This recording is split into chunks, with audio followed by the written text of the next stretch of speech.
Just for fun, number 1.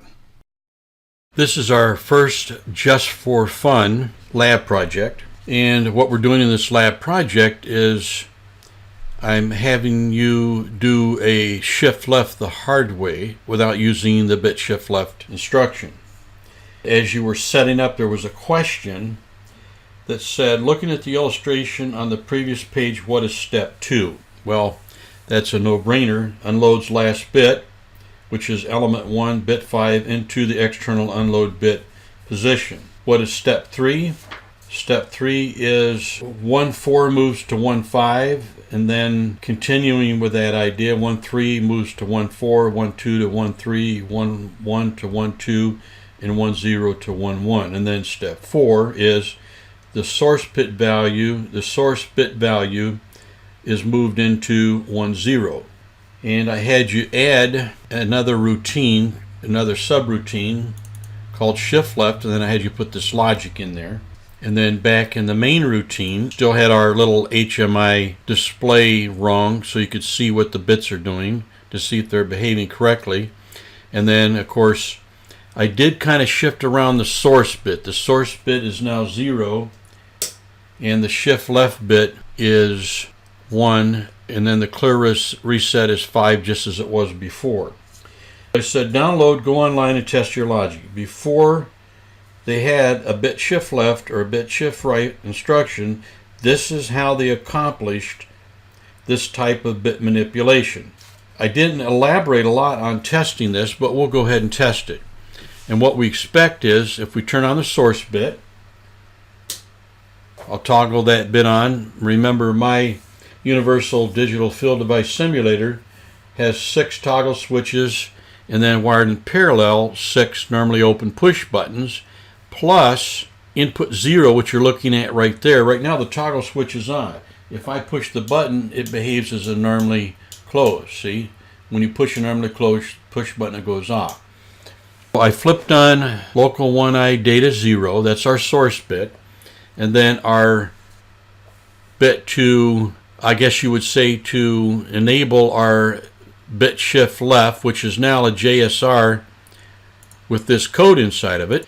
So I will push input 1 once, and you see it moves the source bit into bit 0. I'll turn the source bit off and push it again. Now it moves a 0 in there. Turn the source bit back on, push it again, off. So you see the bit pattern is moving across. To see the unload bit, remember this is not a bit shift left instruction, so it really doesn't have an unload bit. But what I did was I'm using local 1 output data 2 as my unload bit. It doesn't have to be an output, it could be just an internal bit. So I'm going to go to my actual logic here, and I'm going to execute the left again. You see 1 move to 2, 2 move to 3, 3 move to 4, 1 more. It's in position 5, but the unload bit is not on. So we moved it to the last position. We do 1 more shift, and see now the unload bit is on. We'll go back out here to the main routine. You see the unload bit is on. And if I shift it again, see it goes back off because we moved that 0 into the unload position. If I do it again, it goes back on again. So indeed it does behave as advertised. This may take a little explanation. 2 of the rungs are obvious. This is the one that's not quite so obvious. When this condition goes from false to true, for 1 scan, we JSR, jump to subroutine, to this logic. And remember that the logic executes from top down. So whatever was in bit 5 is going to move into the unload bit. Whatever was in 4 moves into 5, 3 moves into 4, 2 moves into 3, 1 moves into 2, 0 moves into 1, and whatever our source bit was moves into 0. So we'll turn that source bit on. Go back here to the source bit is 0, so we turn that on. You see, that's what's in the source bit. So if I do a shift, And as I do the shifts, turn the source bit off. Unload bit is on, unload bit is on, unload bit is on, unload bit is off. The only thing about this logic that doesn't behave 100% like the BSL is, because the arrays were 32-bit double integers, we don't have logic that moves whatever was in bit 5 to bit 6. If we were doing this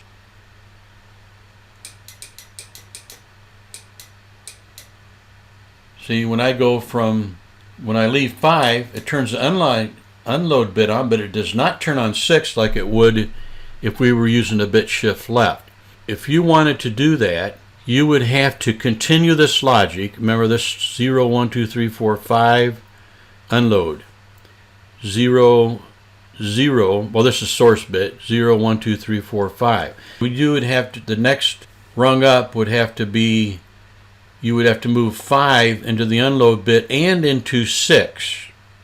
And then a rung above it, you would have to move 6 into 7, 7 into 8, and so forth, all the way to bit 31. And you could try that out if you so want to. Then I challenged you to create another type of logic that did not use a JSR, that you did not one-shot.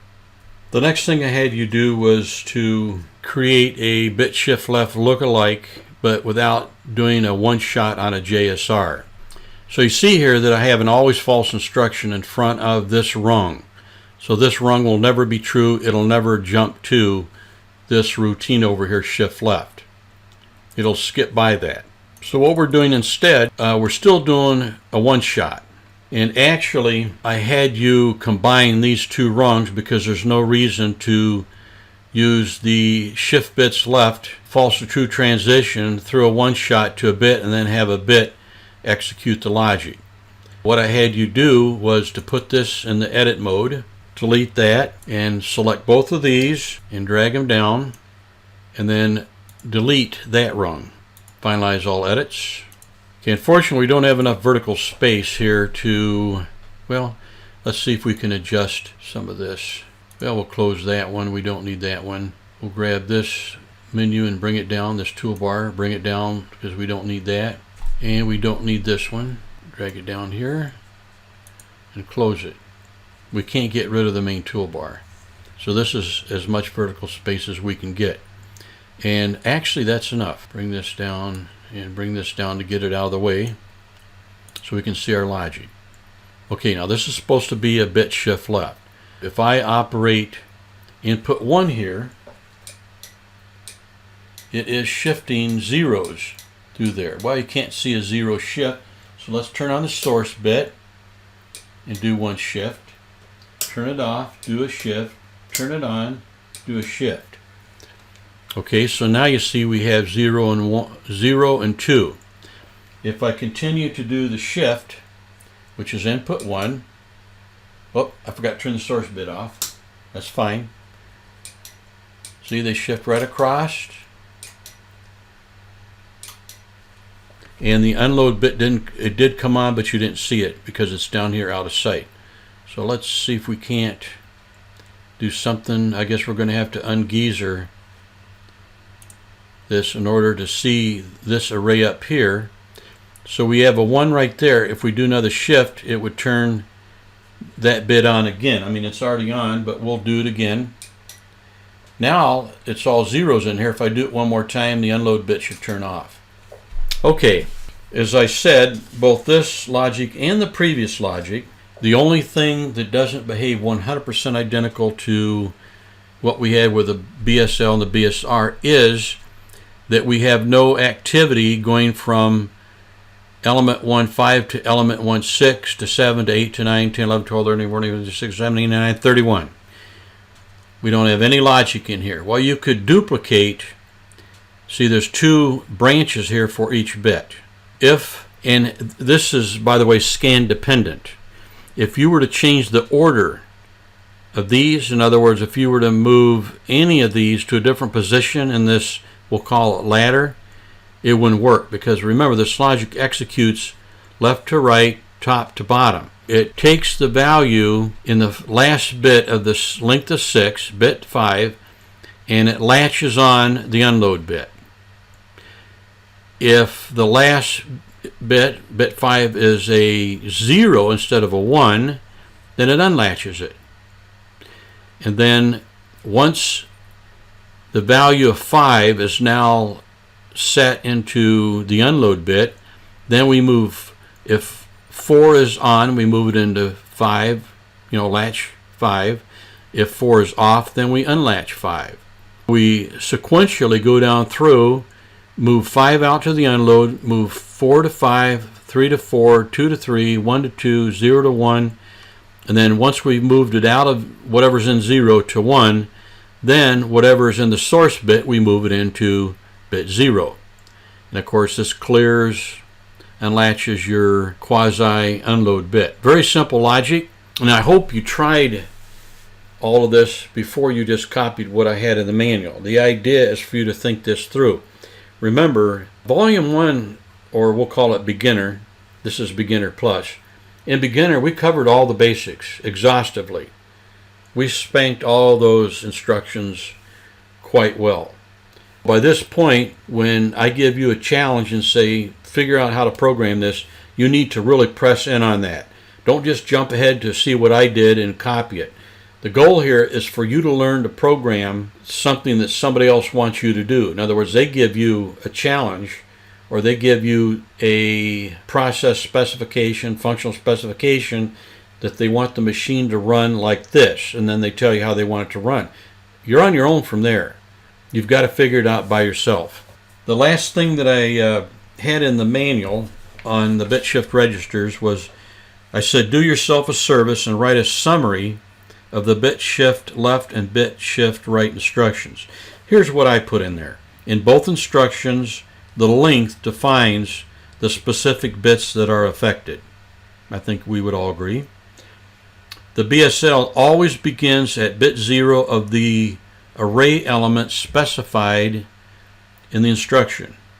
The BSR always begins at bit 0 of the array element specified plus the length. So if the length is 6, then it begins with bit 5. So 0 plus the length. With 35, it was 0 plus the length of 35, gave you bit 2, the next higher double integer. No shifting occurs outside of the elements that contain the length. If your length is less than 32 for a double integer, there'll be no effect on any bits outside of element 1. Each false-true transition executes one shift sequence, left or right.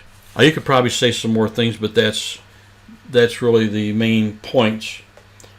Maybe you might want to say that a bit shift left always shifts the bits from bit 0, which is the least significant bit, towards the more significant bit.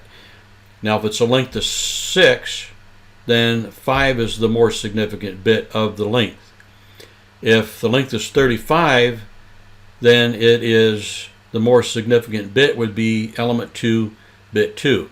A bit shift left always shifts from bit 0 of the specified element in the instruction towards the more significant end or boundary of that length.